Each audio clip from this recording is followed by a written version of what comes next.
Roxo Media House.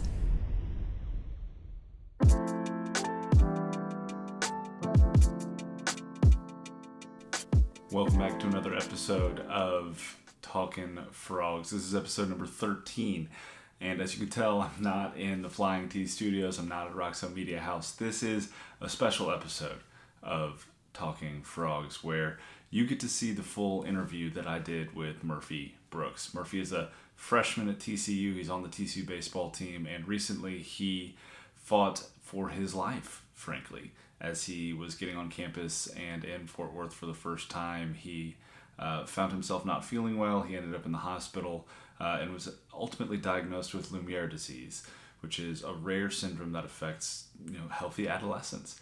So we sat down with Murphy. You saw probably a little snippet of our conversation on Frogs Today TV last week, but this is the whole interview. I wanted you to hear from Murphy. He's a really special guy, really smart guy, really faithful guy. And so I hope you enjoy this conversation between Murph and myself.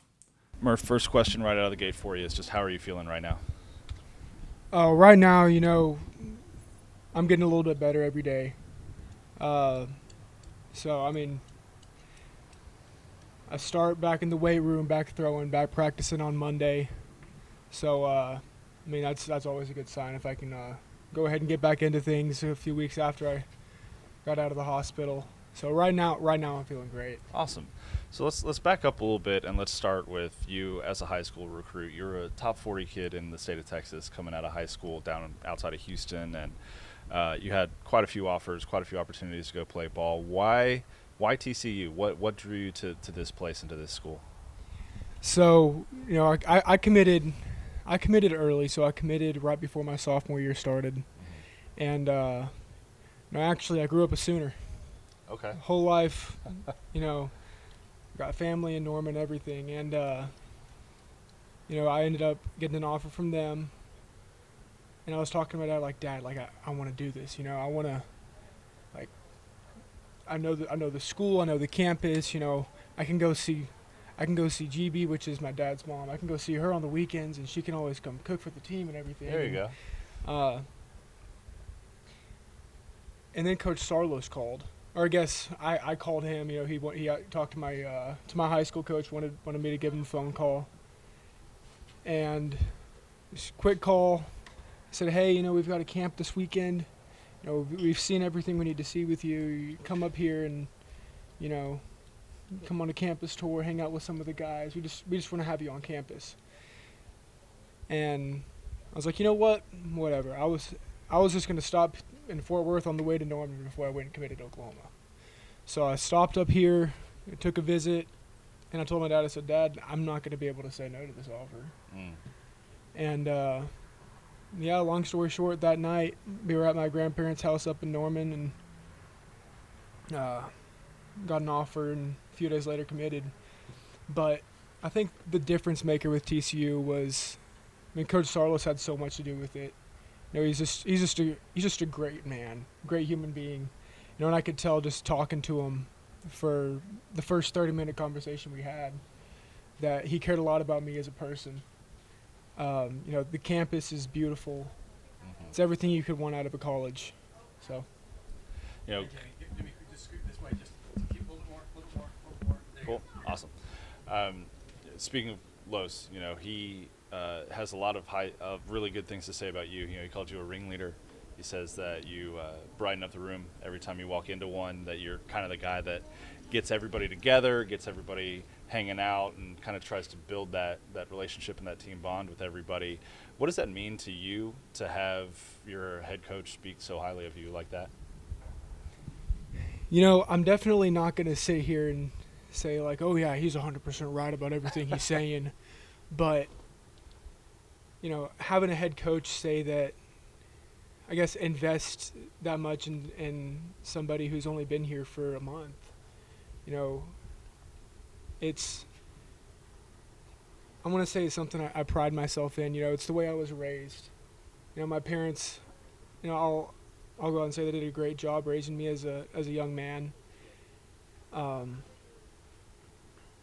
So having an authority figure as with as much prestige as Coach Sarlos, speaking that highly of me is definitely it's I want to say heartwarming.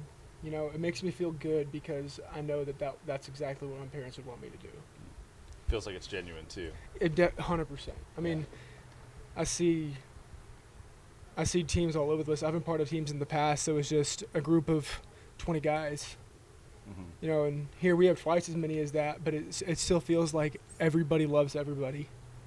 Mm-hmm. And that's another reason why I chose TCU, because I could already feel that kind of, you know, it's I was talking with Garrett Wright the other day, who's one of our junior pitchers here, and you know we were just sitting in my truck. It was like 11 o'clock at night. We were waiting on somebody to come out of their apartment, and you know Garrett was explaining to me that this program is more than just a team. It's more than just a brotherhood. That this is a family. You know, we want to do everything together, and so yeah, I've always felt like that's an important part of success as a team.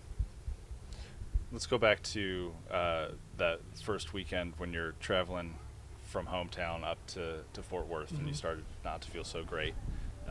Walk me through kind of your perspective on those events, kind of as they went down from when you were staying in College Station with your buddy, started feeling bad, and then all the way up to ending up at the hospital here in Fort Worth.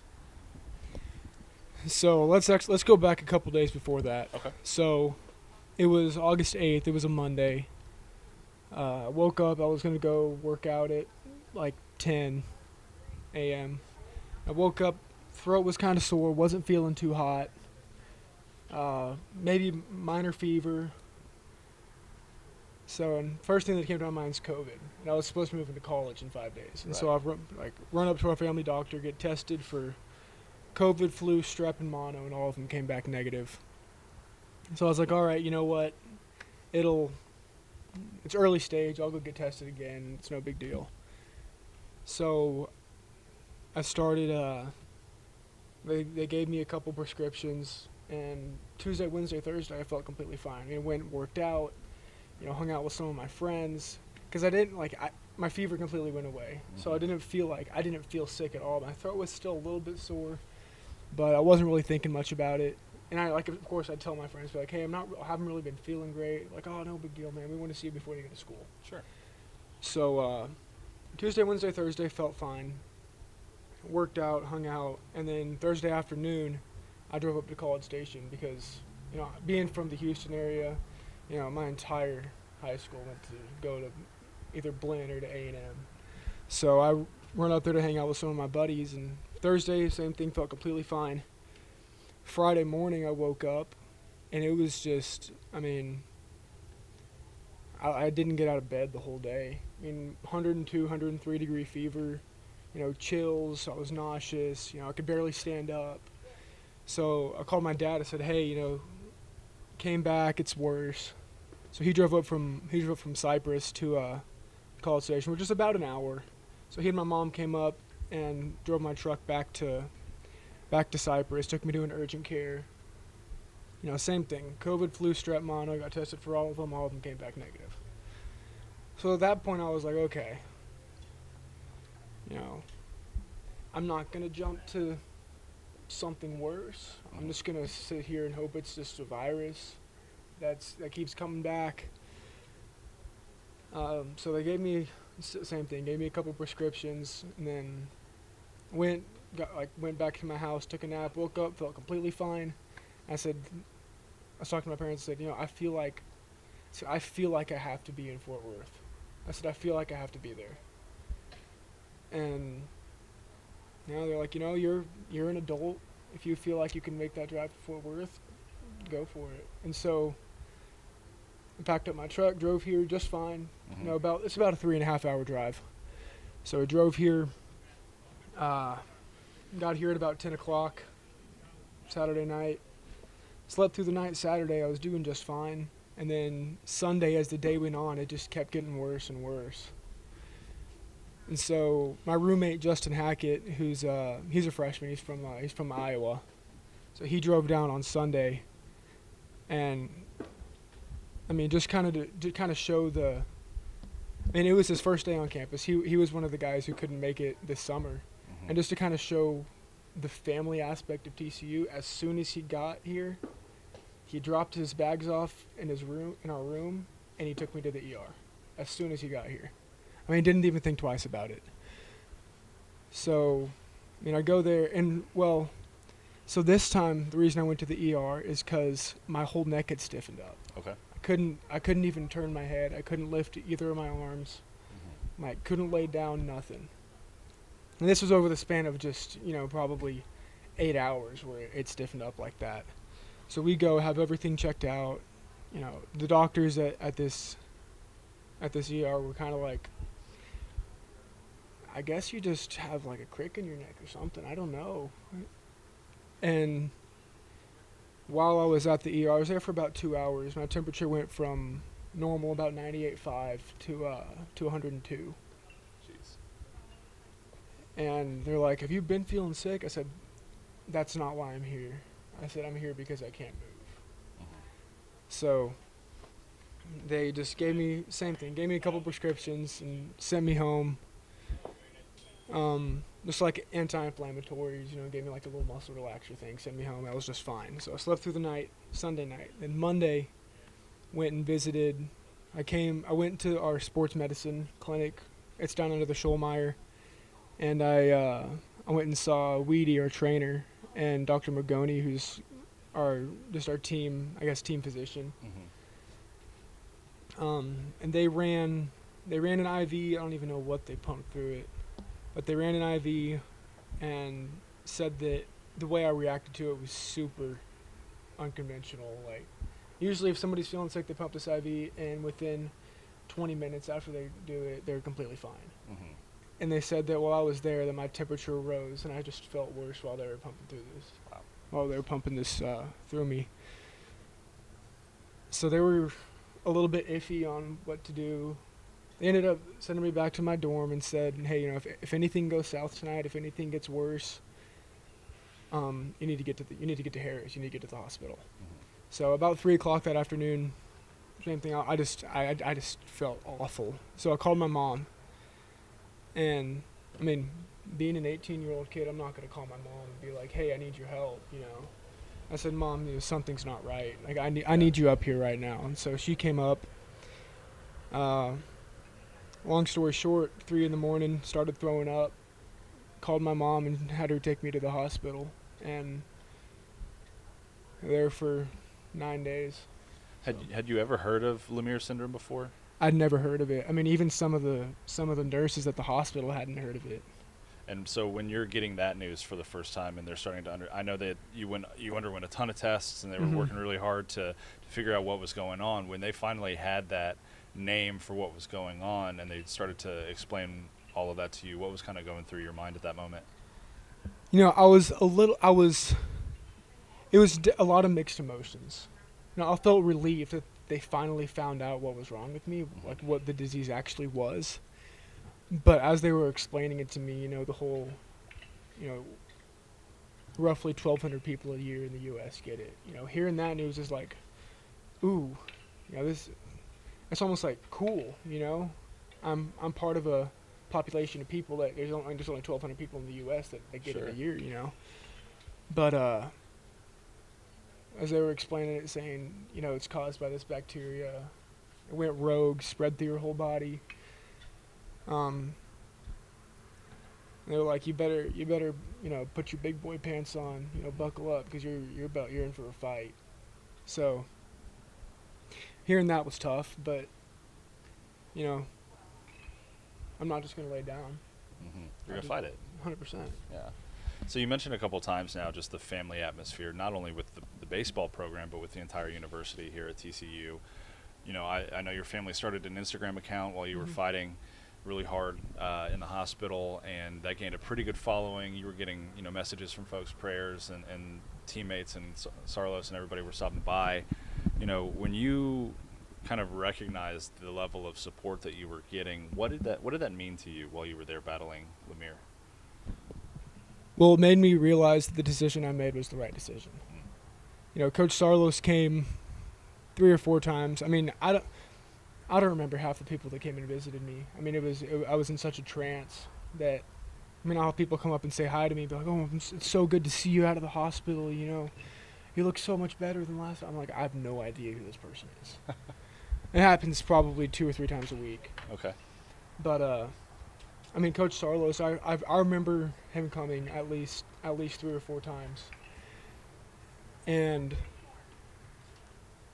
I'm a firm believer. I don't know what goes on at other programs around the country, but I don't think that you'd have a head coach sit there and sit by your side and hold your hand and pray for you while you're sitting in a hospital bed. I just don't think that's very common. And I'd expect nothing less from a man like Coach Sarlos. And like I said, it allowed me to reinforce my decision on coming to TCU. Did he say anything to you on those visits that stood out to you or stuck with you? And he seemed like he was always happy to see me. And, "Oh, Murph, how are you doing, man? How's everything going? How's school going? How's the family? Hey, make sure you take care of that arm, man." Stuff like that. Just small talking about and, messing around just like he's I guess one of the guys. So now, you mentioned earlier you're getting back out here on Monday, kind of getting back into the rhythm. As far as recovery and treatment and all of that goes, what's the path forward for you right now? Of course, it's all going to be baby steps moving forward. So I'm going to get in the weight room with Coach Dakin on Monday. That's just going to be, it's going to start super light because, up until this week, I could barely walk across campus. Yeah. And then throwing, I haven't thrown in 5 weeks. So my arm's completely shut down right now. So it's going to be another long journey. But, I've been dealing with a pretty tough, long journey for the last month. And I'm pretty sure that anything that's put in front of me right now isn't going to be that big of a deal. You're just from having seen the Instagram post, looking at your Twitter account, it looks like faith is a really important aspect of your life. Talk to me a little bit about how your relationship with God, how your personal faith has helped you through this last month. Oh, thank you so much for asking that.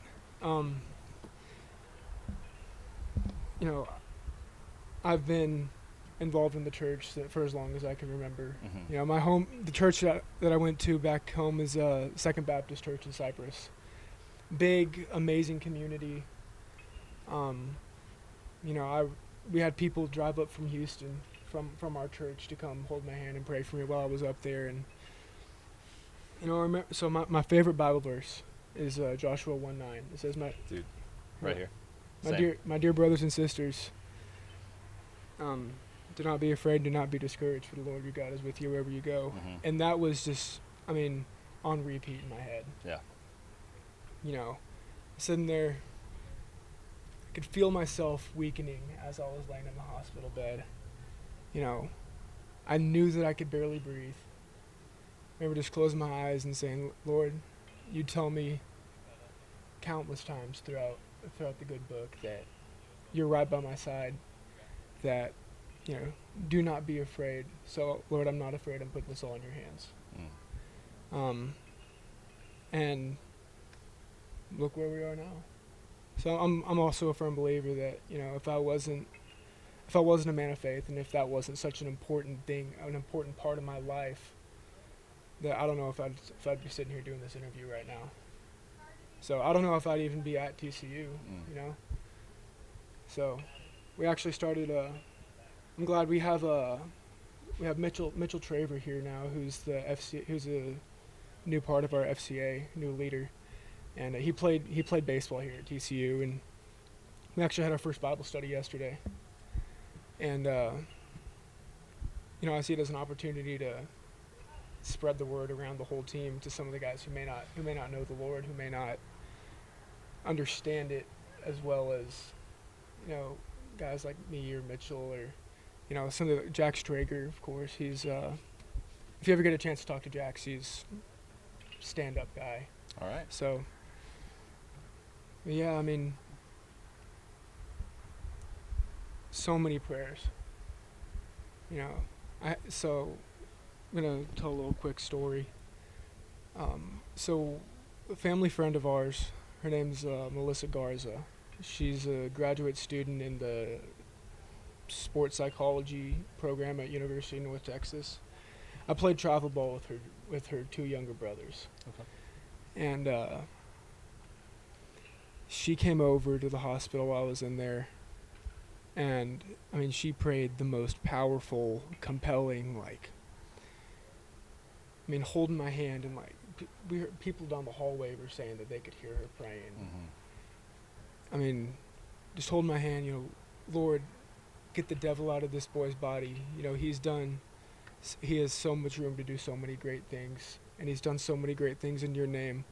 All I ask, Lord, is that you just heal him and take the devil out of this. I mean, it was...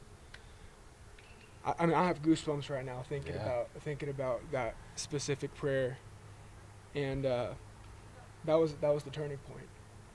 That was when, within hours of that was when I could start. My oxygen started to rise back up, and I could start kind of talking and having conversations again. Mm-hmm. So, to me, without a doubt, God was sitting there with his hand on me the whole time. So, I feel like I don't want to say he used my condition to, get me to invest more in his word. Mm-hmm. But, ever since then, it's been every day, I've been reading Romans again. Okay. So, it's amazing. It's truly amazing. It's the only word I can use to describe it. That's incredible. That's an incredible story about your friend too up at North Texas. Pulling back even a little bit further than that, how has this experience over the last 4 or 5 weeks changed your outlook, your perspective just on life in general? I hear this is what I typically say to people. I hear teenage guys or young adult guys that are trying to puff their chest, oh, I'm not afraid of death. I'm not afraid to die. And I was always like that, but it was more of a... there's a song. What song is it? Don't Rock the Jukebox. Okay.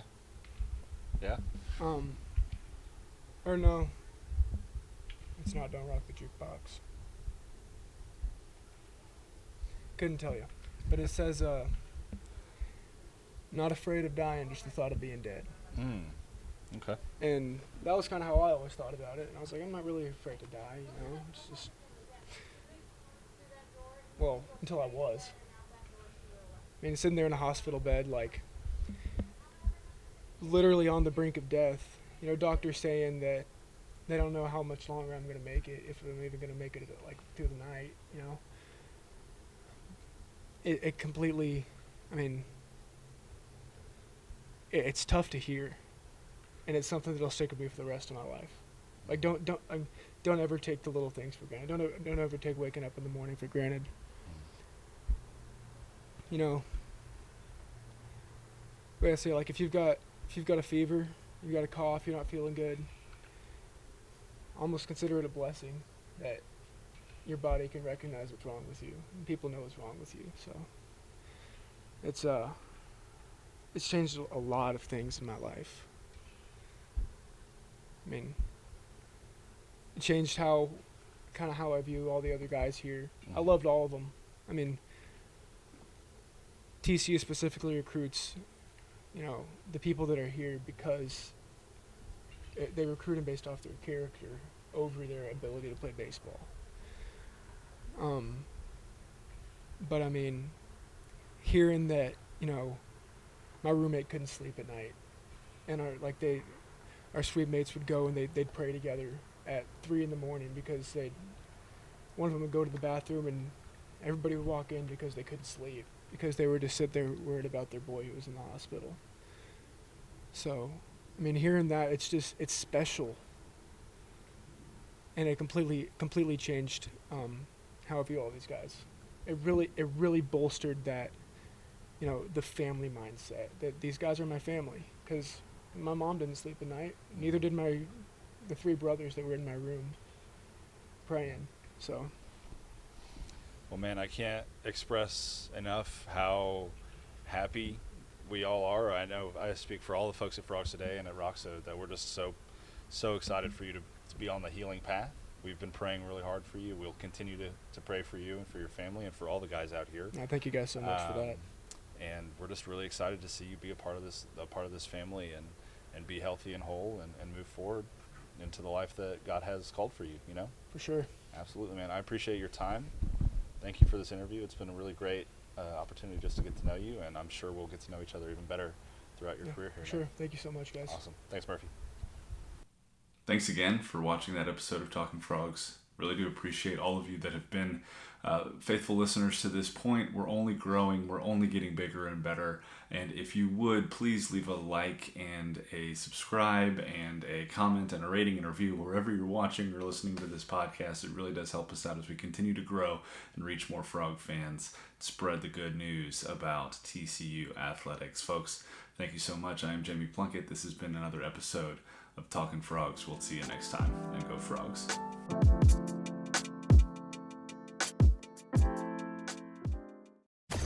Roxo Media House.